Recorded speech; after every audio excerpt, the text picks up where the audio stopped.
Ya Rabbi bil Mustafa balligh maqasidana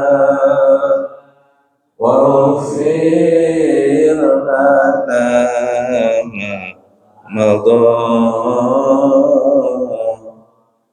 ya wasi'al karami ya arhamar rahimin ya arhamar rahimin ya arhamar rahimin farij alal muslimin. Assalamualaikum warahmatullahi wabarakatuh. Alhamdulillah wassalatu wassalamu ala rasulillah la hawla wa la quwata illa billah. Rabbi shrah li sadri wa yassir li amri wahlul 'uqdatam min lisani yafqahu qawli. Amma ba'du. Yang kami muliakan takmir Mushola At-Taqwa, betul, beserta pengurusnya. Yang kami muliakan seluruh jamaah Mushola At-Taqwa yang insyaallah dirahmati dan diberkahi oleh Allah Subhanahu wa ta'ala. Alhamdulillah, pagi hari ini kita ditakdirkan oleh Allah, ditolong oleh Allah Subhanahu wa ta'ala untuk bisa hadir di mushola ini, dan ini adalah anugerah yang luar biasa karena tidak semua orang bisa hadir di sini, dan juga termasuk ini adalah mempunyai keutamaan yang sangat luar biasa. Salah satunya adalah siapa yang datang ke masjid atau ke mushola niatnya adalah untuk mencari ilmu, untuk thalabul ilmi, maka kata Rasulullah, dia mendapatkan pahala seperti pahala haji. Ini luar biasa. Haji sekarang mahal dan lama. Nah, ini untuk dapat pahala haji, rutin mengikuti kajian seperti ini, dan hadisnya menunjukkan di mushola atau di masjid seperti itu, maka ini keutamaan yang luar biasa.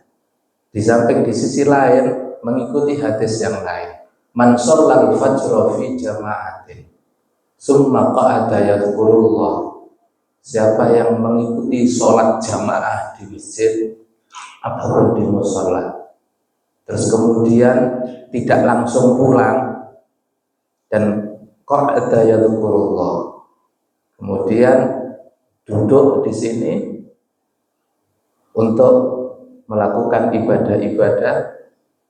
Penjelasannya banyak, ibadah diantaranya bisa berzikir, bisa membaca Quran, bisa melakukan pengajian-pengajian seperti ini, sampai hatta tatlul fajr, hatta yatlul fajr, sampai matahari terbit, terus kemudian naik sedikit. Sekitar naiknya 15 sampai 20 menit. Nah, maka kemudian terus dia melakukan sholat 2 rakaat. Orang-orang menyebut itu, atau para ulama menyebut itu 2 rakaat sholat isra. Niatnya usolli sunnatal israfi rakaataini lillahi ta'ala, maka orang tersebut jaminannya, kata Rasulullah, mendapatkan pahala haji dan umroh secara utuh, sampai menyebutkan 3 kali. Jadi ini hadisnya banyak hadis yang menjelaskan tentang ini. Nah, ini luar biasa. Belum lagi kata Rasulullah,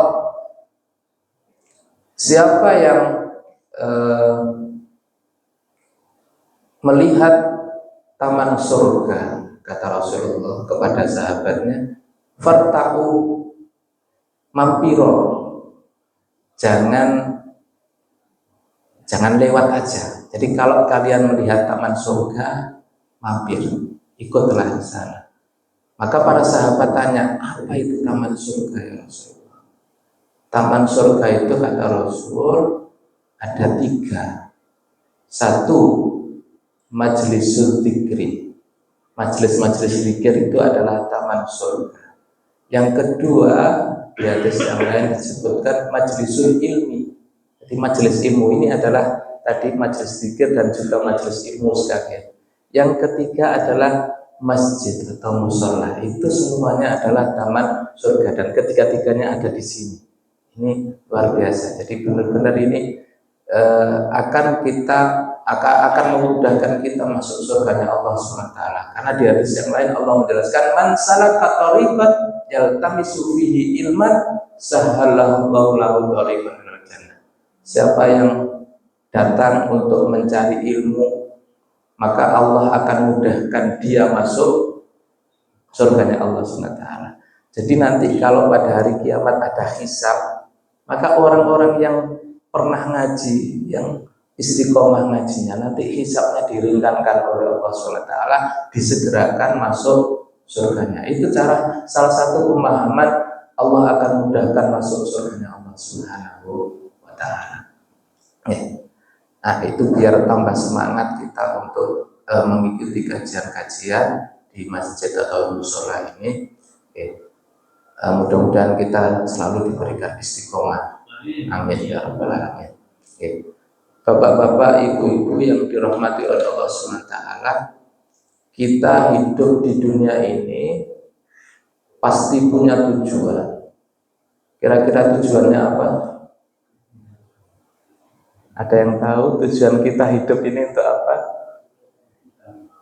Jadi harus tahu tujuannya. Kalau nggak tahu tujuannya, nanti kita tidak ada arah sama sekali. Jadi harus tahu tujuannya. Misalnya kita sedang melakukan perjalanan nggak ada tujuannya, nanti pasti muter aja bersama, karena nggak ada tujuannya. Maka hidup di dunia ini tujuannya hanya satu, kata Allah. Di dalam surat Ad-Dariyat ayat 56, Allah berfirman, a'udzubillahi minasyaitonir rajim, wa ma khalaqtul jinna wal insa illa liya'budun. Tidaklah aku menciptakan jin dan manusia kecuali hanya untuk beribadah. Itu kuncinya. Jadi hidup di dunia ini Allah ciptakan hanya untuk beribadah. Maka kalau hidup kita selama 24 jam itu tidak ada ibadahnya, maka salah. Ataupun ibadahnya kalah dengan yang lain, jadi ibadahnya sangat sedikit, maka kita ini termasuk orang-orang yang merugi. Makanya Allah Subhanahu wa Ta'ala bersumpah di dalam surat Al-Asr, wal asri innal insana lafi khusr.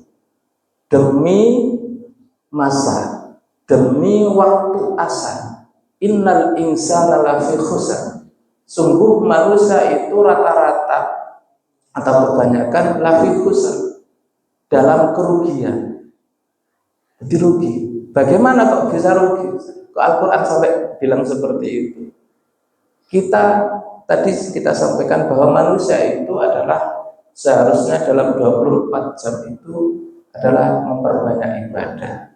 Dalam hidup kita, artinya ibadah kita harus lebih banyak daripada yang bukan ibadah. Tapi realita di lapangan kita sering menemukan tidak seperti itu. Gini ngukurnya untuk mengetahui rugi tidak rugi. Dalam 24 jam atau jadi 24 jam kira-kira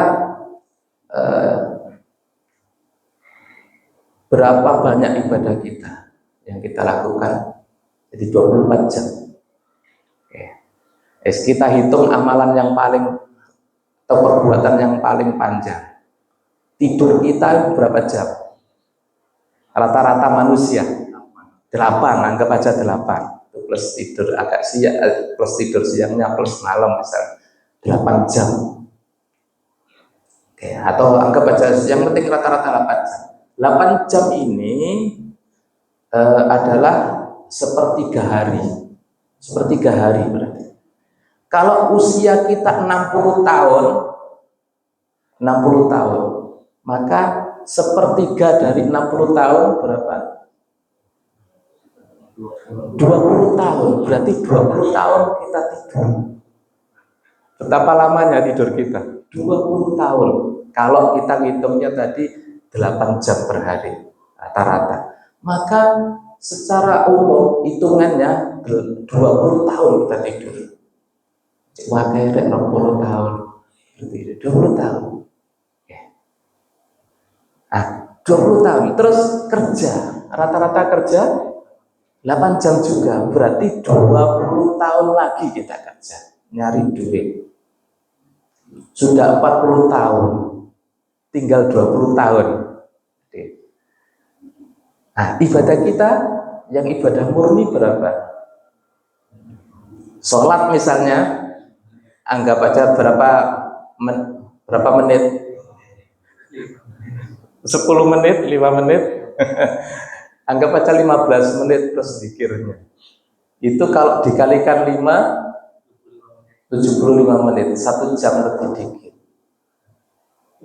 Maka tidak banyak. Itu kalau presentasinya 1 dibanding 1/24 dari 60 tahun, maka sekitar 2,5 tahun. Jadi ibadah murni kita itu selama 2,5 tahun. Jadi kalau dibanding dengan kerja dan tidurnya jauh, maka kemudian Rasulullah memberikan cara-cara supaya bagaimana hidup kita ini semuanya bernilai ibadah. Tidur kita bernilai ibadah, kerja kita bernilai ibadah, aktivitas kita semuanya itu bernilai ibadah. Itu bagaimana caranya? Jadi Rasulullah memberikan petunjuk. Tidur dulu agar bernilai ibadah, maka tidur harus mengikuti ilmunya Rasulullah, mengikuti sunnah-sunnah Rasul. Itu harus kita lakukan biar selama 8 jam itu dinilai ibadah kepada Allah SWT dan ada nilainya, berpahala. Kalau ditimbang itu nggak kosong. Bagaimana caranya supaya tidur kita bernilai ibadah? Caranya sebenarnya gampang. Ikut sertakan Allah dalam tidur kita. Itu dong. Ikut sertakan Allah dalam tidur kita. Bagaimana caranya? Baca doa sebelum tidur. Itu doanya masih ingat? Jangan lupa. Bismika Allahumma ahya wa bismika. Itu standar minimal. Kalau pengen sempurna dan setiap nambah amalan, maka nanti pahalanya tambah, keutamaannya tambah. Misalnya yang sempurna yang dilakukan Rasulullah, pertama wudhu dulu. Jadi kita lakukan wudhu, maka nanti ini punya keutamaan yang luar biasa. Siapa yang wudhu sebelum tidur terus zikir kepada Allah, maka malaikat akan menyertai orang itu, menjaga dia selama tidur, dan malaikat memohonkan ampun terhadap orang yang tidur tadi itu. Ini luar biasa. Jadi setiap tidur dia didoakan oleh malaikat, dimohonkan ampun malaikat. Kalau lengkapnya lagi, setelah itu setelah wudhu baca ayat kursi. Jangan lupa baca ayat kursi. Ayat kursi keutamaannya luar biasa kalau dibaca sebelum tidur. Yaitu Allah akan menjaga dia, menjaga rumahnya, tidak sampai kecurian, tidak sampai kebakaran, dijaga oleh Allah sampai pagi. Seperti itu. Baca terus. Maka ini kalau kita baca terus dan satu warga itu membaca itu, maka daerah itu akan aman, dijaga oleh malaikat semuanya. Itu hebatnya ayat kursi. Kalau bisa setelah itu baca 2 ayat dari akhir surat Al-Baqarah. mulai amanar rasul bima unzila ilaihi mir rabbih wal mu'minun kullun amana billahi wa malaikatihi wa kutubihi wa rusulihi la nufarriqu baina ahadin min rusulihi wa qalu sami'na wa ata'na ghufranaka rabbana wa ilaikal masir la yukallifullahu nafsan illa wus'aha laha ma kasabat wa 'alaiha ma kasabat rabbana la tu'akhidna in nasina aw akhtana rabbana wa la tahmil 'alaina isran kama hamaltahu 'alal ladzina min qablina rabbana wa la tuhammilna ma la taqata lana bih wa'fu 'anna waghfir lana warhamna anta maulana fansurna 'alal qaumil kafirin. Itu ayat yang luar biasa kita baca. Sebenarnya ini dibaca di malam hari. Biasanya kalau jadi boleh setelah maghrib, setelah isya boleh. Nah, boleh sebelum tidur dibaca juga nggak apa-apa. Ini keutamaannya siapa yang baca ini kata Rasulullah di dalam riwayat Imam Muslim, maka siapa yang membaca 2 ayat ini setiap malam maka kafata Allah akan memberikan kecukupan kepada orang yang membacanya. Maksudnya kecukupan itu apa? Allah akan melindungi dia. Jadi ini penjagaannya berlapis ya. Melindungi dia dari hal kejelekan apapun. Jadi malam itu kita ini kalau tidur itu sama dengan orang yang meninggal. Makanya doanya kan bismika Allahumma ahya bismika amut. Maka ketika bangun tidur alhamdulillahilladzi ahyana, ya Allah alhamdulillah yang telah menghidupkan aku dari kematianku. Kan mati, tidur itu mati. Orang itu enggak sadar apa-apa. Kan? Maka butuh perlindungan dari Allah SWT. Nah, dilindungi dari Allah. Yang kedua penafsirannya adalah kafata itu ternyata Allah memberikan kecukupan dia pahala sholat semalam kalau seandainya dia tidak sholat malam, nggak terbangun malam tapi tadi kok membaca itu dianggap sudah sholat malam. Ini punya keutamaan lebih. Oke, ini dzikir-dzikir yang bisa kita lakukan. Ditambah lagi kata Rasulullah, baca Qul huwallahu ahad, Qul a'udzu birabbil falaq, Qul a'udzu birabbin nas 3 kali. Ditiupkan ke tangan terus diusapkan. Ini dilakukan oleh istri Rasulullah SAW. Itu ajaran dari Rasulullah. Nah, terus pengen nambah lagi. Jadi semakin ditambah semakin pahalanya banyak. Baca la ilaha illallah la syarikalah lahul mulku wa lahul hamdu wa huwa ala kulli syai'in qadir subhanallah alhamdulillah wa la ilaha illallah wallahu akbar wa la haula wa la quwwata illa billahil aliyyil azim. Itu baca. Kalau dibaca maka kata Rasulullah dosa-dosa kita sudah diampuni oleh Allah SWT.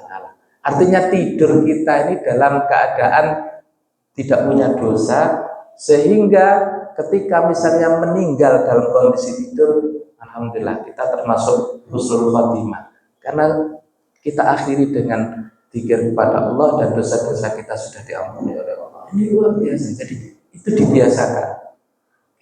Jadi banyak dzikirnya sebelum tidur. Jenengan nanti pilih salah satu yang memungkinkan. Ini saya kasih alternatif.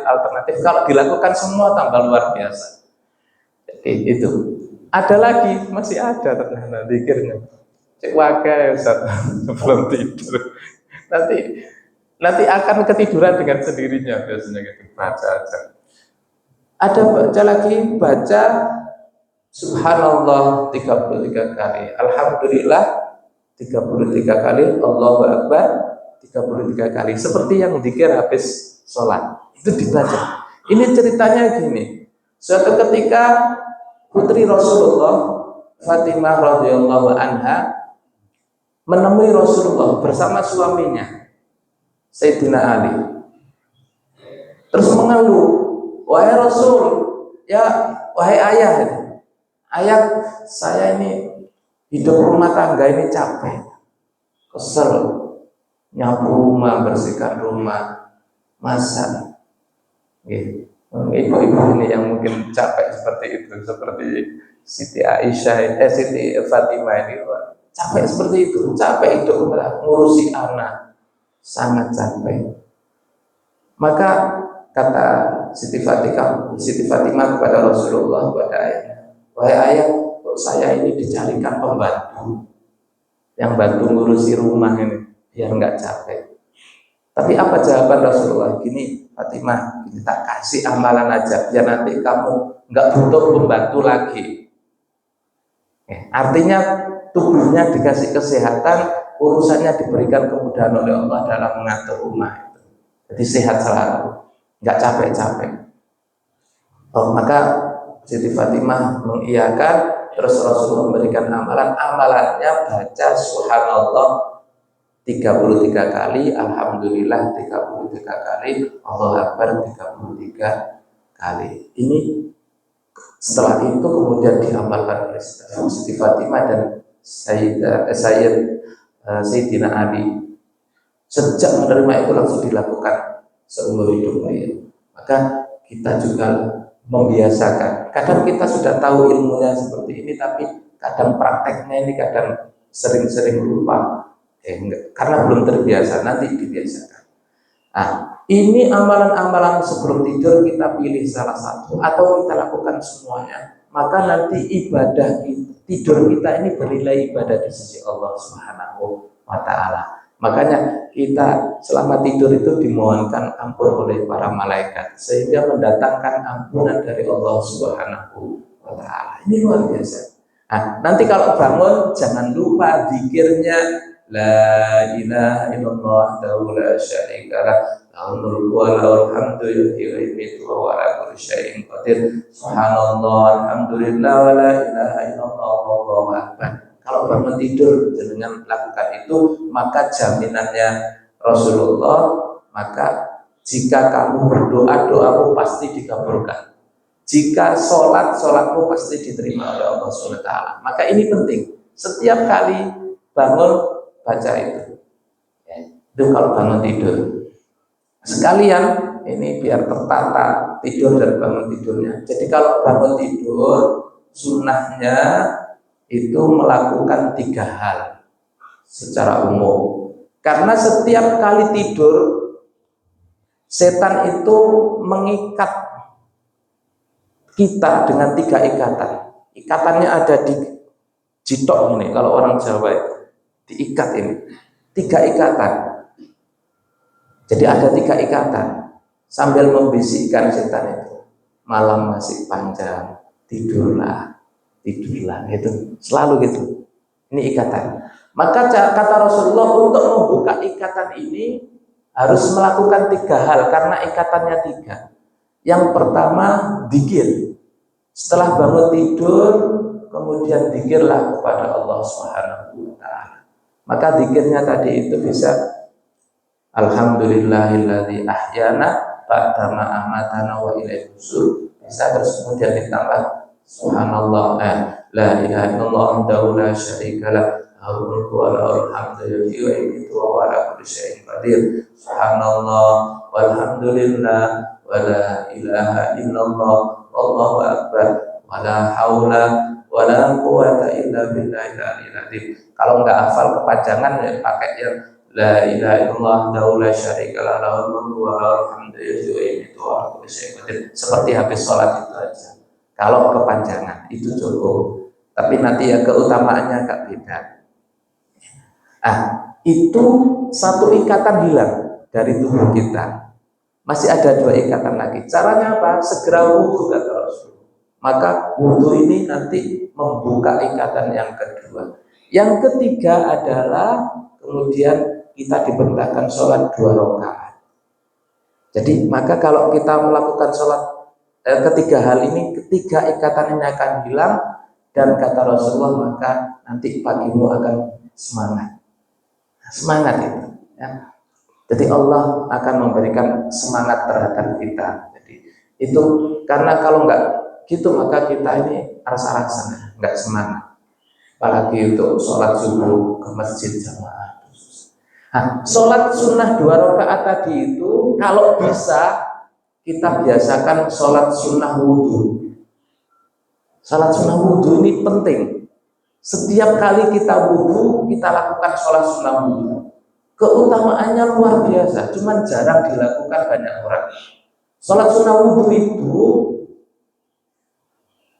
jadi di dalam hadis riwayat Bukhari Muslim ini jelas, jadi hadisnya sangat sahih.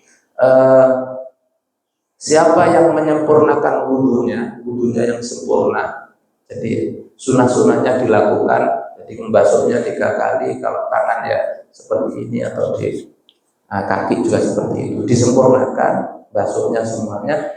Terus setelah itu sholat sunnah 2 rakaat, namanya sholat sunnah wudhu. Niatnya usolli sunnatal wudhu'i rakaatain.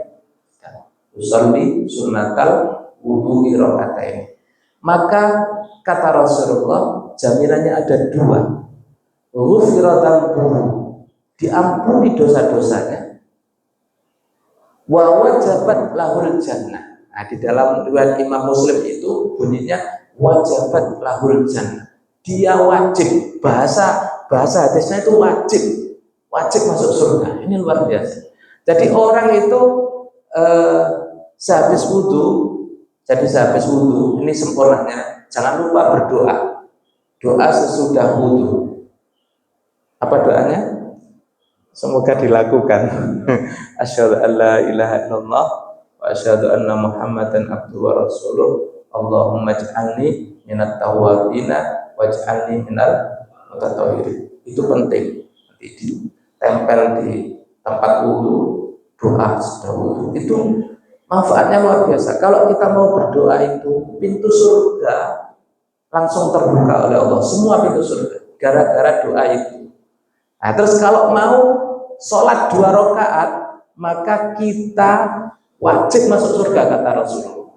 Ini luar biasa. Dan ini dipraktekkan oleh sahabat Bilal. Sahabat Bilal, jadi suatu ketika Rasulullah menemui sahabat Bilal. Hei Bilal, amalan apa yang kamu lakukan? Kok saya sudah mendengar sandalmu kok sudah di surga? Jadi jalan kakimu dulu, suara sandalmu sudah ada di surga. Itu kok bisa? Amalan apa? Kata Bilal, ya Rasulullah, amalan saya yang saya rutinkan adalah melakukan sholat sunnah setelah setiap kali habis wudhu. Maka ini amalan yang luar biasa banget. Cuman jarang dilakukan banyak orang. Maka kita lakukan itu sholat sunnah wudhu. Setiap kali wudhu kita sholat sunnah 2 rakaat. Namanya sholat sunnah wudhu. Ini amalan-amalan yang luar biasa yang bisa kita lakukan untuk meningkatkan derajat kita di sisi Allah dan untuk memasukkan kita ke dalam surga Allah SWT. Jadi ini pokoknya sebelum dan sesudah tidur kita lakukan itu keutamaannya luar biasa. Ini tidur ya. Tadi ini sempurnanya. Kalau minimalnya tadi pokoknya sebelum tidur berdoa kepada Allah SWT. Itu sudah sederhananya gitu. Biar enggak cek wakai Ustaz amalan enggak sempat. Nah, jadi sebelum tidur berdoa gitu toh. Itu kuncinya. Nah, sekarang yang kerja itu 8 jam. Supaya kerja ini bernilai ibadah semuanya, maka satu, kerjanya harus niat dengan baik. Jadi niat memang untuk bekal ibadah, untuk ngasih nafkah anak istri, niat baik. Terus kerjanya sendiri baik pekerjaannya. Jadi nggak boleh pekerjaannya yang dilarang oleh syariat, nggak boleh pekerjaannya hal-hal yang misalnya mencuri atau yang lain, nggak boleh dilarang. Oke, kerjanya juga di tempat yang baik. Kerja dia sendiri juga kerja baik. Terus kata Allah di dalam Al-Quran misalnya di dalam surat An-Nur dijelaskan bahwa Allah membanggakan orang-orang yang kerja. Jadi orang-orang yang kerja itu dibanggakan oleh Allah. Catatannya ketika kerja itu Rijalun la tulhihim tijaratun wala bai'un an dzikrillah. Orang yang kerja tapi dia tidak lupa zikir kepada Allah SWT. Jadi sambil kerja usahakan zikir. Itu luar biasa. Itu sempurnanya. Kita sambil kerja sambil zikir kepada Allah SWT. Wa iqamis sholat, jangan lupa sholat. Ketika waktunya sholat, sholatlah. Wa ita'iz zakat, ketika hartanya sudah mencapai nisab dan wajib zakat, tunaikan zakat. Maka ini menjadi kebanggaan Allah SWT, sampai disebutkan di dalam Al-Quran. Maka kata Rasulullah, orang yang kerjanya baik, niat baik, berangkat kerja bismillah, maka nanti di sore hari dia sudah capek-capek kerja, maka man amsa min kalan min amali kalan min amaliyatihi kalan amsa maghfuran lah. Siapa yang mulai pagi sampai sore capek-capek kerja, maka sore harinya dia akan diampuni dosa-dosanya oleh Allah Subhanahu wa taala. Ini artinya apa? Bahwa ibadah ini kita ini bernilai ibadah karena manfaatnya ternyata diampuni oleh Allah semua dosa-dosa kita. Ini kan luar biasa. Nah, maka kalau kita lakukan itu sejak awal, maka ini sudah 40 tahun. Jadi bernilai ibadah semuanya. Kerja kita bernilai ibadah, tidur kita bernilai ibadah. Untuk hal-hal yang lain, caranya agar bernilai ibadah, kuncinya hanya satu: ikut sertakan Allah di dalam amal kita. Nah, kalau pengen sempurna, baca doa-doa setiap kita melakukan aktivitas itu sesuai dengan yang diajarkan Rasul. Kalau kita baca doa itu, maka ada manfaat-manfaatnya. Misalnya, ketika mau makan, kita baca bismillah. Setelah makan, baca alhamdulillah. Maka makan kita bernilai ibadah di sini. Ada nilai ibadahnya. Jadi yang kelihatan ringan, kegiatan biasa itu bernilai ibadah. Bahkan di hadis Tirmidzi, hadisnya sahih, disebutkan bahwa siapa yang melakukan doa tadi itu sebelum makan bismillah, sudah makan alhamdulillah, maka dosa-dosa dia diampuni. Jadi dosanya diampuni gara-gara makan toh. Beda dengan kalau nggak baca bismillah. Maka minum saja ini bisa bernilai 50 kebaikan kalau kita lakukan. Setiap kali minum 50 kebaikan. Hanya minum aja nilainya 50 kebaikan. Satu caranya, minumnya dengan tangan kanan. Yang kedua, minumnya 3 kali. Teguk-teguk gini.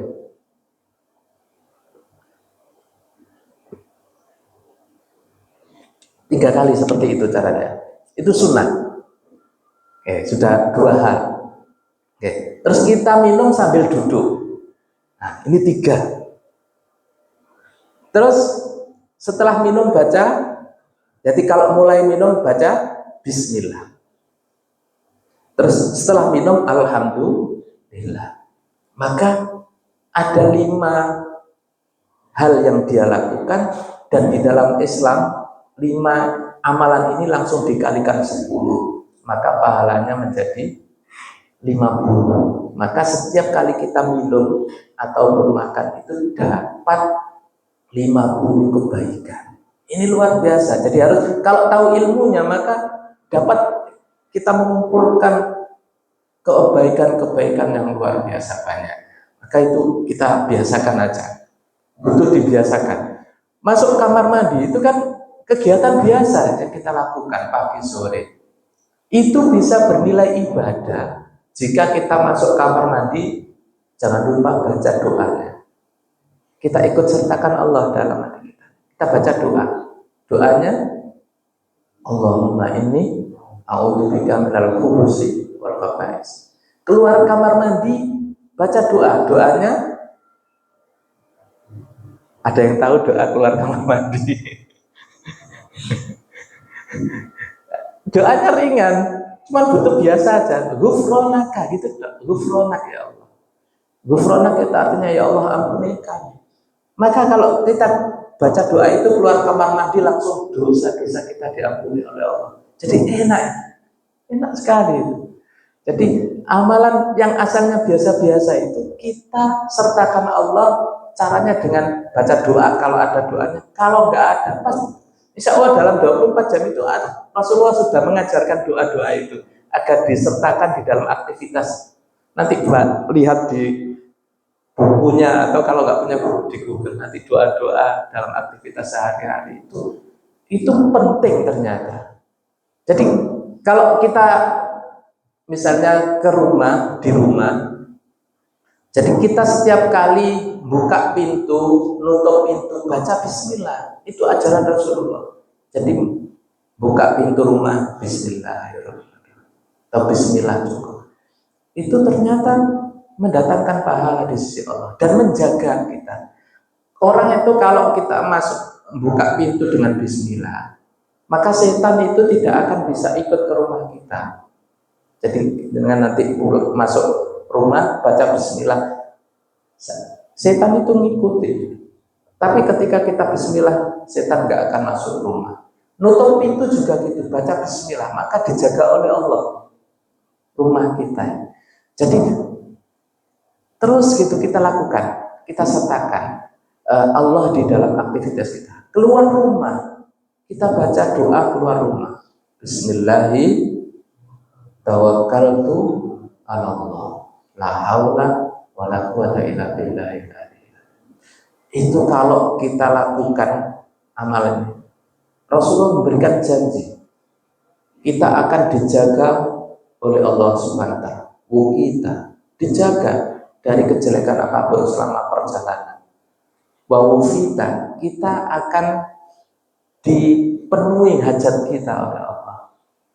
Oke. Terus dijauhkan dari godaan setan. Terus gak kesasar. Soalnya kadang kita perjalanan itu kesasar, disasar nambah Google kadang. Nggak tahu tempat pakai GPS kadang disasarkan. Nah, ini baca doa ini maka luar biasa doa-doa yang diajarkan Rasulullah. Jadi kalau kita lakukan aktivitas kita, kalau nggak hafal doanya gimana Ustaz? Cukup bismillah. Setiap aktivitas kita bismillah, bismillah, insya Allah.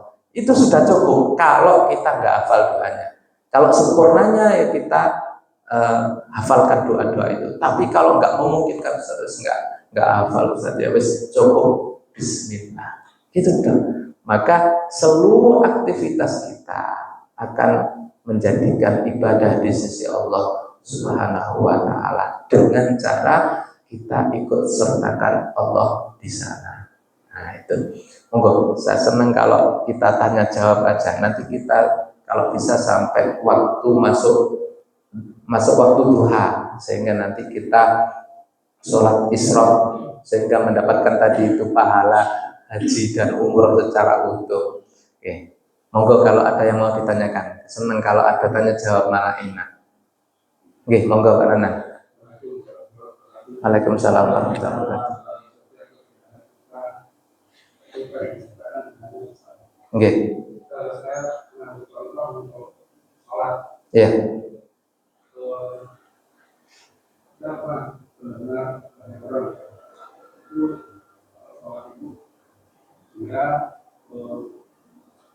Niat dulu, setahu saya itu niat dan terakhir. Oke. Iya. Terima kasih Pak Nanang. Jadi ini masalah niat. Kalau di dalam madhab Syafi'i, karena kitab-kitab yang saya pelajari itu lebih banyak di madhab Syafi'inya. Jadi kalau dalam kajian madhab Syafi'i, niat itu adalah qasdu syai'in muqtarinan bi fi'lihi. Jadi kerentak sesuatu, menyengkaja sesuatu dan harus dibarengi dengan perbuatannya. Jadi niat itu dibarengi dengan melakukan aktivitas kegiatannya itu harus dilakukan itu. Sehingga bukan sebelumnya tapi pas bareng, dan tempatnya adalah di awal. Oke. Contoh gini, ketika kita sholat, maka di dalam kalau madhab Syafi'i menjelaskan niatnya itu dilakukan di awal perbuatan yang dilakukan ketika sholat. Apa perbuatan yang pertama dilakukan sholat? Baca takbir. Allahu Akbar. Nah, kalau dalam madhab Syafi'i itu seperti itu.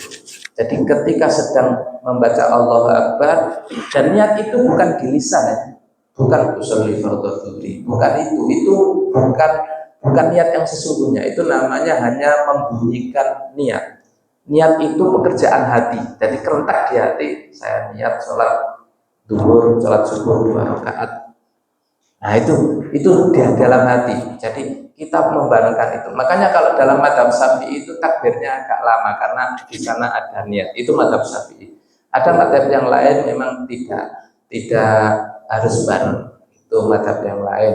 Misalnya madhab Hambali. Jadi boleh sebelumnya sudah berangkat itu sudah masuk masjid itu sudah dianggap itu sudah dia niat sholat terus kemudian Allah Akbar sehingga tidak harus bareng. Itu kalau madhabnya. Tapi terserah, jadi tidak ada masalah. Kalau yang saya pelajari di madhab Syafi'i itu memang harus bareng niat itu. Ketika tidak bareng maka tidak sah kalau dalam madhab Syafi'i. Maka kalau masih kesulitan ya nggak apa-apa, ikut di madhab yang lain nggak apa-apa. Oke, secara umum gitu. Jadi Allah sambil hatinya saya niat sholat duhur. Boleh bahasa Arab, boleh bahasa Jawa, boleh bahasa Indonesia. Oke, jadi sambil baca takbir, usolli fardhu dhuhri 4 rakaatin. Oke, lillahi ta'ala. Nah, seperti itu. Wudu juga gitu. Nawaitul wudu'a itu pas di sini. Jadi harus hatinya yang bunyi. Nawaitul wudu'a, tidak harus dibunyikan. Karena membunyikan kalau dalam madhab Syafi'i itu hukumnya sunnah untuk membantu hati kita. Oke, jadi membunyikan yang sebelumnya tadi itu biasanya ada orang itu kan sebelum sholat itu sebenarnya bukan niat yang sesungguhnya, tapi itu kalau di dalam kitab-kitab kajian fikih disebut talafdzun niat. Itu membunyikan niat sebelum sholat itu bukan niat, itu hanya membantu supaya nanti ketika sholat ingat niatnya. Jadi niat yang sesungguhnya itu dibarengkan ketika takbiratul ihram termasuk wudu seperti itu. Oke, itu dalam niat. Nah, mumpung ingat ketika sholat ada hal yang harus diperhatikan karena banyak orang yang tidak memperhatikan ini, yaitu rukunnya. Ada rukun yang harus diperhatikan. Kalau rukun gerakan namanya rukun fi'liyah itu insya Allah tidak ada masalah, benar. Tapi rukun yang qauliyah di dalam sholat itu ada rukun fi'liyah, ada rukun qauliyah. Kalau fi'liyah itu rukun yang dilakukan dengan gerakan. Ada berdiri, rukuk, sujud, duduk di antara dua sujud, terus duduk tahiyat. Itu namanya rukun gerakan. Ada rukun yang harus dibunyikan, diucapkan. Nah, kalau rukun yang harus diucapkan ini ada syaratnya. Harus terdengar. Minimal oleh dirinya sendiri harus terdengar. Nggak boleh diem dong. Apa itu? Ada 5. Jangan ingat-ingat. Rukun yang harus dibunyikan itu ada 5. Dan ini harus terdengar oleh minimal oleh diri sendiri. 1. Takbiratul ihram. Allahu Akbar. Saya sering mengamati banyak orang itu hanya ngangkat tangannya dong. Ininya nggak ada gerakan sama sekali di hati gitu. Nah ini nggak sah. Ini nggak boleh di hati, harus bersuara, harus minimal terdengar dirinya sendiri. Allahu Akbar. Harus gitu. Ngangkat tangan ini hukumnya sunnah. Jadi sunnah ngangkat tangan. Seandainya ada orang nggak ngangkat tangan ya nggak apa-apa, sholatnya tetap sah. Tapi ini sunnah. Yang wajib itu mengucapkan Allahu Akbar. Itu 1. Yang kedua baca Fatihah. Baca Fatihah ini rukun. Maka paling tidak kita membacanya terdengar oleh dirinya sendiri. Pelan-pelan. Ya nggak usah kencang-kencang kalau jamaah nanti rupanya. Ya kencang, pelan-pelan aja. Ini. Yang ketiga rukunnya lagi adalah membaca tahiyat. Tahiyatul mubarakatuh salatu thayyibatul lillah. Assalamualaikum ayyuhan nabi warahmatullahi wabarakatuh. Assalamualaikum. Ini tahiyat. Ini harus terdengar. Terus baca sholawat di tahiyat akhir. Allahumma sholli ala Muhammad wa ala ali. Itu rukun. Cukup Allahumma sholli ala Muhammad cukup sampai situ. Ditambah wa ala ali Muhammad itu sunnah. Jadi ini yang harus kita ketahui, ini rukun 4. Yang kelima salam. Salam ini juga harus bunyi, nggak boleh hanya gini dong. Nah ini nih, yang kadang kita nggak memperhatikan, kadang pokoknya imam sudah salam ya gini aja. Nah, padahal ini rukun. Seandainya nggak noleh, tetap sah. Karena noleh ini hukumnya sunnah. Oke, gerakannya ini sunnah. Oke. Tapi membaca salamnya itu yang rukun. Assalamualaikum warahmatullahi wabarakatuh. Caranya ketika assalamualaikum menghadap ke kiblat dulu. Assalamualaikum baru warahmatullahi. Assalamualaikum warahmatullahi. Nah itu cara kita sholat. Jadi insya Allah kalau yang gerakan-gerakan nggak ada masalah. Yang penting dikasih tumaknina, nggak boleh cepet-cepet. Itu wajib tumaknina. Karena ada sahabat itu yang pernah sholat kemudian disuruh ulang oleh Rasulullah beberapa kali. Ulangi sholatmu nggak sah karena nggak ada tumakninanya, cepat sekali. Suruh ulang lagi, cepat lagi. Terus akhirnya diajari Rasulullah ini harus ada tumakninanya. Tumaknina itu namanya anteng. Jadi tubuh ini sampai anteng sih, terus baru pindah ke gerakan yang lain. Itu namanya tumaknina. Kita kan kadang sering menyaksikan dia video di YouTube, di TV, di TikTok ada sholat tarawih yang copotnya. Masa tarawih 23 rakaat hanya 7 menit. Ini gerakannya ya Allah copot. Baca Fatihahnya aja nggak sempurna. Ini bikin nggak sah sholatnya, eman, rugi sholat itu. Itu kalau tahu Rasulullah mesti disuruh ulang. Ya. Sebagaimana sahabat tadi itu sholat tetap disuruh ulang. Saya kira itu hal-hal yang harus diperhatikan ketika kita sholat. Ada lagi yang mau ditanyakan? Apa-apa. Pertanyaan ini malah enak gitu, berkembang kita komunikatif. Monggo. Gitu. Untuk menghilangkan rasa was-was itu kita perlu membaca. Okay. Jadi satu, kadang kita sering menemukan orang itu was-was, mau takbir itu sampai berkali-kali. Allahu Akbar, Allahu Akbar, kadang diulang-ulang gitu. Itu biasanya adanya ketika niat. Nah, karena nggak pas di situ. Oke. Kadang wudhu juga gitu. Itu pas. Maka itu sebenarnya godaan setan. Satu caranya pahami terkait tentang niat itu di dalam sholat. Pahami dulu, jadi pelajari betul-betul paham.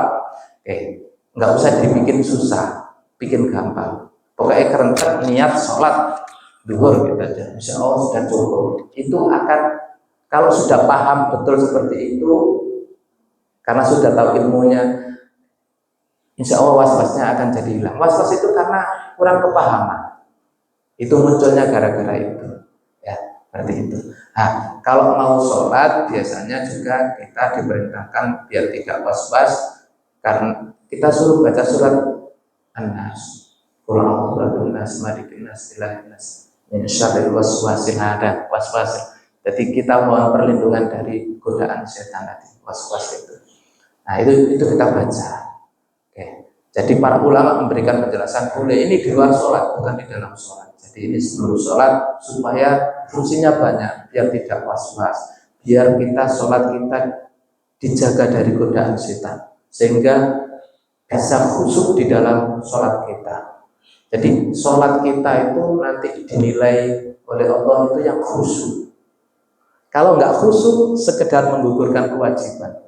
Tapi yang ada nilainya itu ketika di dalam sholat seluruhnya ada khusyuk. Kalau khusyuknya 50% ya nanti pahalanya 50%. Seperti itu. Maka dilatih untuk khusyuk. Oke. Nah, Monggo, ada yang lain? Oke, monggo Ibu.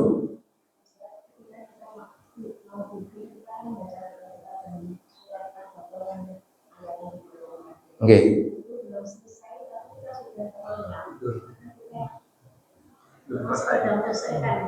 Oke. Jadi kita sudah membacanya tapi tiba-tiba sudah tertidur. Insya Allah sudah dicatat lengkap, insya Allah. Oke. Jadi sudah ada niat tok itu, baru memulai baca wis tidur itu sudah dapat dicatat mendapatkan pahala itu. Oke. Jadi enak, Islam itu nggak susah. Jadi itu sudah masuk dicatat membaca surat itu. Apalagi itu sudah menjadi kebiasaan, ya. Kebiasaan pasti itu langsung dicatat oleh malaikat. Nah ini sudah membaca keutamaan, sudah dapat. Nah, jadi enak. Kalau hal-hal yang sudah terbiasa, apalagi sudah terbiasa kita lakukan, seandainya suatu ketika kita ini tidak melakukan karena sakit atau karena sedang bepergian, nggak bisa sempurna melakukannya, maka kita ini sudah dicatat oleh Allah seperti yang sudah biasa kita lakukan.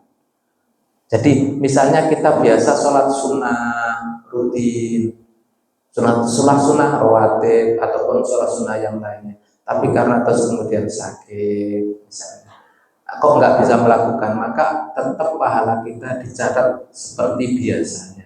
Nah, termasuk orang yang sudah membaca doa itu sudah rutin, tapi ini terus tiba-tiba wis ketiduran, insya Allah tetap sudah dimasuk kecatat orang-orang yang membaca doa itu, karena niat sendiri. Jadi dalam Islam itu enak, baru niat itu, kalau niat kebaikan langsung dicatat sudah, baru niat. Oke. Jadi kerentek tak, baru kerentek. Belum nanti kalau sudah dikerjakan. Kalau dikerjakan langsung dapat minimal 10 kebaikan. Jadi insya Allah sudah tercatat di dalam itu. Nah, mumpung ingat kalau malam dibiasakan baca surat Al-Mulk. Ini luar biasa. Apalagi kita sudah mendekati ya usia-usia sudah tua, wajib baca itu. Surat Al-Mulk juz 29. Ayatnya hanya 30 ayat. Enggak lama bacanya. Mungkin 5 menit, 10 menit kalau dibaca pelan. 5 menit paling sudah selesai kalau bacanya agak cepat. Hanya 30 ayat. Jadi ya satu lembar 2 halaman terus ada lebihnya 4 baris. Itu kalau Quran standar. Nah, itu manfaatnya luar biasa. Surat ini disebut surat Al-Waqiah, surat penjagaan. Allah akan menjaga orang ini kalau biasa membaca surat Al-Mulk itu dari banyak hal, dari kejelekan apapun di dunia. Nanti di kuburan menjaga dari siksa, dia tidak akan kena siksa. Di akhirat menjaga dari api neraka, tidak akan masuk neraka. Jadi itu dirutinkan aja, tidak harus dihafalkan, dibaca aja biasa. Nanti hafal-hafal sendiri, biasanya gitu. Hafal sendiri. Pokoknya setiap hari dibaca, setiap malam gitu. Kalau hadisnya menjelaskan malam. Malam itu bisa mulainya habis maghrib. Ya, habis maghrib sampai sebelum subuh. Berarti sebelum adzan subuh itu bisa dilakukan. Kalau dibaca ketika sholat, kalau sudah hafal, pahalanya tambah besar. Karena keutamaan membaca Al-Quran itu, kata Sayyidina Ali, ya, itu kalau dibaca dalam kondisi tidak wudhu, itu pahalanya 10 langsung. Jadi kita misalnya nggak punya wudhu, terus baca Bismillahirrahmanirrahim, Tabarakalladzi biyadihil mulku wa huwa ala kulli syai'in qadir.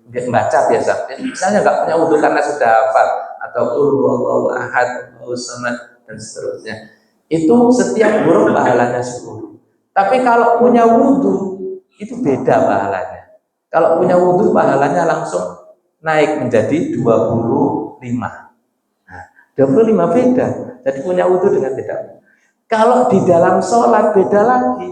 Setiap huruf yang kita baca dalam sholat langsung naik menjadi 100. Wah, menjadi banyak. Jadi bedanya banyak. Kalau 3 huruf nggak ada wudu 30 keutamaan. Tapi ketika dalam sholat langsung 300, beda jauh. Kalau dilipatkan, dikalikan itu menjadi jauh. Maka kalau bisa sholat sendirian, sholat sunnah, kita lama-lamakan, kita baca surat yang banyak. Itu pahalanya luar biasa, banyaknya. Jadi kalau ingin kita menumpuk pahala nanti kita ambil di akhirat, lakukan hal seperti itu. Nanti timbangan amal kita pasti berat sekali, amal baik kita. Oke, seperti itu. Oke, ampun. Saya dilanjut, mau ini sekedar. Masih ada. Apa kalau lanjutakan? Barangkali kelanjutannya. Enggak mau Bu? Oke. Yang kedua itu dengan wudu. Jadi yang pertama kan zikir. Yang kedua wudu. Wudu itu menghilangkan ikatan yang kedua. Nah, itu. Yang ketiga, untuk menghilangkan ikatan yang ketiga adalah dengan sholat 2 rakaat. Yang tadi saya sampaikan, kalau bisa sholat sunnah wudu. Nah, tadi itu. Jadi insya Allah kalau 3 hal sudah kita lakukan, insya Allah nanti ikatan itu semuanya lepas dan kita akan diberikan lebih semangat oleh Allah SWT untuk memulai hari ini. Jadi memulai hari ini lakukan 3 hal ini setelah bangun tidur, insya Allah lebih semangat. Oke, sama-sama. Monggo. Yang pertama, kita sudah niat sholat munfarid. Kita dulu merasa. Kemudian ketika kita sholat, ada orang yang bermakmum. Kemudian ngebet kita. Dia berniat makmum baru. Bagaimana dengan niat kita yang tadi niat sendirian? Nah, itu yang pertama. Yang kedua,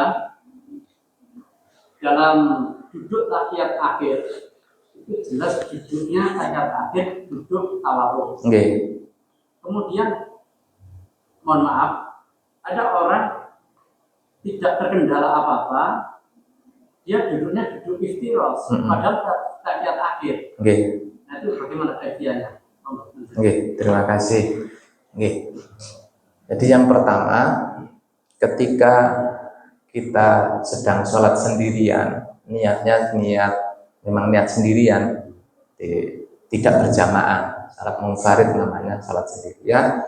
Maka terus kemudian ada datang orang lain mau sholat juga, neblek. Bagaimana hukumnya? Kita ini niatnya terus gimana? Pertama, jadi seandainya memang itu dianjurkan di dalam kitab-kitab fikih, kalau kita yang datang belakangan tadi itu segera ngikut orang itu. Seandainya yang pertama tadi tidak merubah niatnya, maka makmum yang berimam kepada dia tetap sah mendapatkan jamaah. Untuk imamnya biar memang dapat pahala jamaah harus menambahi merubah niatnya. Dikretek di hati itu saya niat jadi imam. Jadi gitu caranya biar dapat pahala imam. Makanya ditepuk itu adalah fungsinya adalah untuk memberitahu imam bahwa dia sekarang jadi imam, ada yang mengikuti. Nah, segera merubah niatnya. Dalam fikih-fikih seperti itu disebutkan bahwa kita lanjutkan dengan merubah niat. Maka pahala mendapatkan imam itu sejak kita merubah menjadi imam itu. Jadi langsung di hati, nggak usah diucapkan. Hatinya langsung bentek saya jadi imam. Jadi lanjut. Maka terus kemudian kalau masih sholat malam, sholat yang harus jahriyah, ya imam terus mengeraskan suara ketika membaca Fatihah. Misalnya baru 1 rakaat tadi itu terus ada orang yang ikut, nah rakaat kedua kan masih suaranya harus dikeraskan karena dia posisi imam.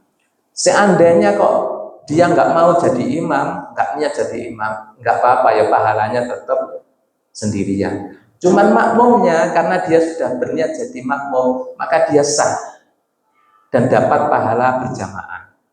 Maka biar sama-sama dapat pahala jamaah, niatnya ditambah. Oke, boleh seperti itu. Secara fikih diperbolehkan. Oke. Yang kedua tadi apa? Duduk ya. Oke. Jadi duduk itu memang kalau duduk tahiyat awal itu duduk iftiros. Iftiros itu sikile diduduki. Iftiros itu maknanya lemek, sikile dilemek, dadekno lemek, dadekno diduduki. Oke. Kalau tawarruk itu kakinya dinyelempit, dimasukkan ke kaki satunya. Nah, itu tawarruk. Hukum duduk seperti ini namanya hukum sunnah. Hukum sunnah. Jadi seandainya dia tidak melakukan tawarruk, iftiros semuanya nggak apa-apa. Ya, seandainya. Jadi seperti itu secara hukum itu hukumnya tidak apa-apa karena ini hukumnya adalah cuman duduknya wajib. Kalau duduknya sendiri harus. Cuman model duduknya itu boleh iftiros, boleh seandainya dia nggak paham misalnya kok harusnya tawarruk tapi kok iftiros, secara hukum tidak apa-apa. Cuman dia tidak mendapatkan kesunahan. Cuman gini, ada madhab yang lain yang beda dengan madhab Syafi'i. Kalau madhab lain itu sholat yang 2 rakaat itu duduknya selalu duduk iftiros semuanya. Itu madhab Hambali. Jadi nggak ada tawarruk. Yang sholatnya 2 rakaat. Maka nanti kalau lihat sholat sunnahnya yang madhabnya Imam Hambali, maka duduknya nggak mungkin tawarruk dia. Harus perhatikan. Tapi ketika sholatnya yang 4 rakaat dia baru tawarruk. Nah, nanti biar kita punya wawasan dulu, ini kok iftiros terus. Nah, jangan-jangan dia madhabnya beda. Oke, madhabnya Imam Hambali jangan-jangan. Karena saya memperhatikan itu. Saya punya teman seperti itu. Ini kok iftiros terus kan? Kok nggak ada tawarruknya sampai salat. Oh, setelah kemudian saya tidak tanya itu, saya baca buku. Oh iya, guys. Oh, berarti memang ini madhabnya madhab Hambali. Seperti itu. Itu biasanya yang madhab Hambali banyak dipegangi oleh orang-orang Salafi, saya kira itu. Oke, gitu ya. Monggo, nggak apa-apa. Kita sholat jamak kosong. Oke. Ya. Kemudian ada orang ngetek ingin bermakmum pada kita. Oke. Kalau kita jamak atau kosong. Oke. Apakah kita bisa memberikan isyarat bahwa ketika orang yang ngetek terus kita berarti saya tidak sholat biasa, saya jamak kosong. Apa boleh begitu? Oke. Jadi kita nggak perlu memberikan isyarat karena jadi itu tidak ada persyaratan.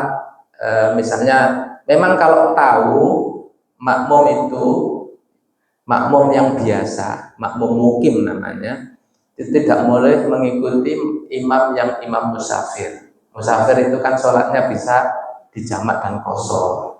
Kalau jamak nggak ada masalah. Yang problem itu ada qasharnya. Kalau jamak kan rakaatnya tetap sama gitu. Tapi kalau qashar enggak. Kalau tahu enggak boleh. Tapi ketika namanya sama-sama perjalanan terus singgah di masjid, nah ternyata kita sudah sholat, kita sedang musafir, ada orang mengikuti kita untuk jadi makmum, nggak apa-apa, biarkan aja, kita nggak usah ngasih isyarat dan tidak akan membatalkan sholat dia, tidak membatalkan sholat kita, ya kita tetap biasa. Oke. Jadi tidak perlu memberikan isyarat. Oke. Karena tidak dijelaskan di kitab kita memberikan isyarat. Isyarat itu tadi itu. Kalau ada orang lewat di depan kita itu kita wajib memberikan isyarat. Jadi ada orang lewat di depan, kita sedang sholat, tangannya kita hadangkan gini untuk memberikan isyarat bahwa kita posisi sedang sholat, nggak boleh diliwati di depannya. Oke. Hadisnya banyak menjelaskan bahwa orang yang lewat di depan sholat ini, kalau seandainya dia berhenti 40 tahun itu lebih baik daripada melewati orang yang sedang sholat itu, karena berarti dosanya besar. Jangan dilewati. Makanya caranya adalah orang yang sholat itu ngasih tanda, kasih tanda di depannya itu. Nah, Kalau dalam madhab Syafi'i tanda sangat mudah, pokoknya ada garis itu sudah tanda, sehingga nanti melewati sudah garis beda itu sudah dianggap bukan di depannya orang sholat. Kalau ada yang madhab lain harus dikasih tanda ini. Saya sering kadang melihat di kalau masjid-masjidnya Salafi itu harus kasih patokan ini, ada sudah disiapkan besi-besi gitu. Stainless itu gitu. Jadi menurut saya sebaiknya tidak usah memberikan isyarat tambahan. Monggo yang lain cukup. Oke. Oke. Anak kecil itu jadi karena anak itu belum ngerti, belum paham, jadi tidak ada masalah. Dia tidak kena dosa ya. Cuman kita harus melatihnya. Tetap kita jadi anak kecil nggak kena dosa karena ya belum. Cuman harus dilatih. Cara melatihnya kita ketika ada anak kecil lewat kita harus gini. Tetap itu mengajari sehingga terus yang lainnya kalau ada orang yang lain yang tidak sholat nanti harus memberitahu. Ini ada saat jangan dilewati. Nanti akan terbiasa seperti itu dan terdidik. Kita tetap memberikan isyarat. Jangan dibiarkan ada anak kecil lewat ini. Nah, ketika sholat harus kasih isyarat. Bahwa isyarat itu mengajarkan kepada anak kecil itu, oh nggak boleh. Nah gitu, tetap harus dilakukan. Gimana? Sholat saya itu. Oke. Sholat saya kan sedang sholat tiba-tiba kok anak itu riwayat gitu. Itu maksudnya sholat saya gimana? Oh, jadi selama kita tidak terganggu, nggak ada masalah. Jadi pertama kita coba memberikan isyarat biar anak itu tidak riwariwi, karena biasanya kalau ada riwariwi itu mengganggu sholat kita. Oke. Kalau masih terganggu kok itu ndablek istilahnya anak bolak maka kita pejamkan mata aja biar nggak melihat, kita konsentrasi. Itu untuk mengatasi gangguan.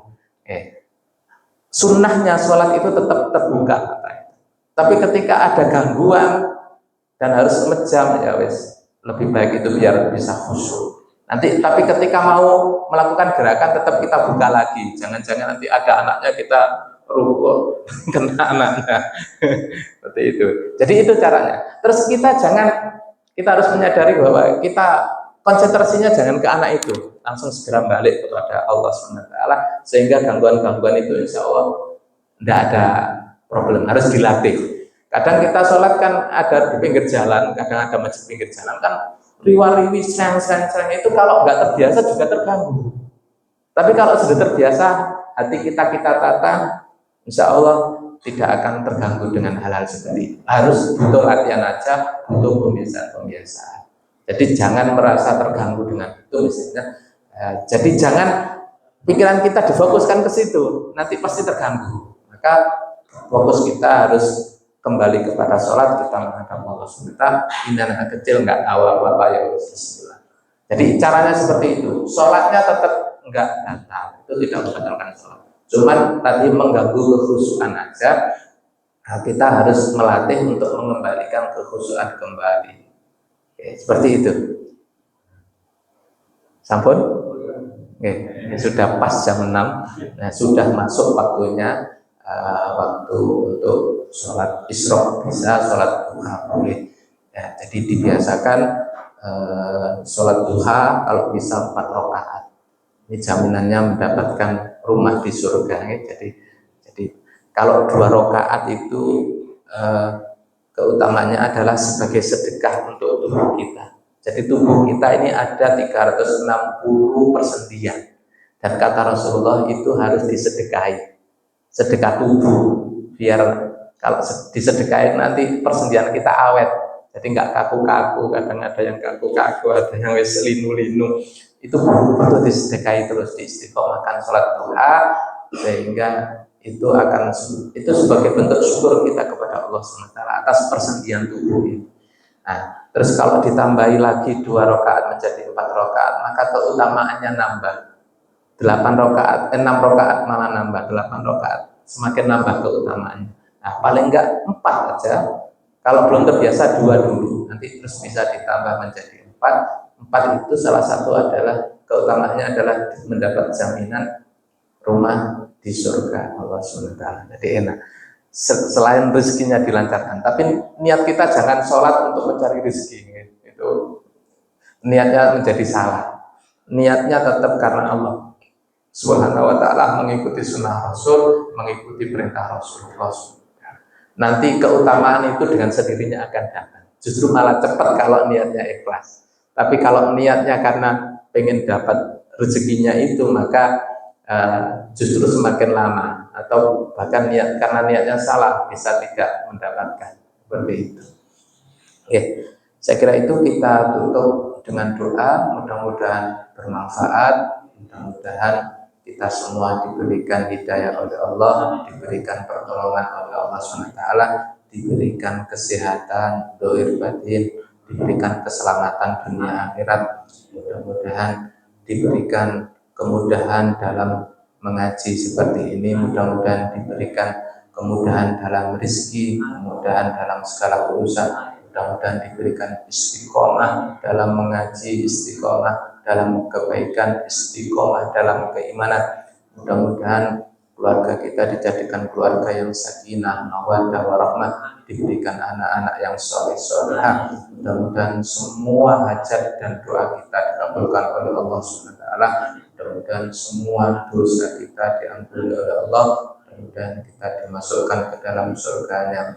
Allahumma salli wa sallim ala sayyidina Muhammad. Walhamdulillahirabbil alamin. Allahumma taqabbal minna innaka antas samiul alim wa tub alaina innaka antat tawwabur rahim. Allahumma anfa'na bima 'allamtana wa 'allimna ma yanfa'una wa zidna ilman yanfa'una bi rahmatika ya arhamar rahimin.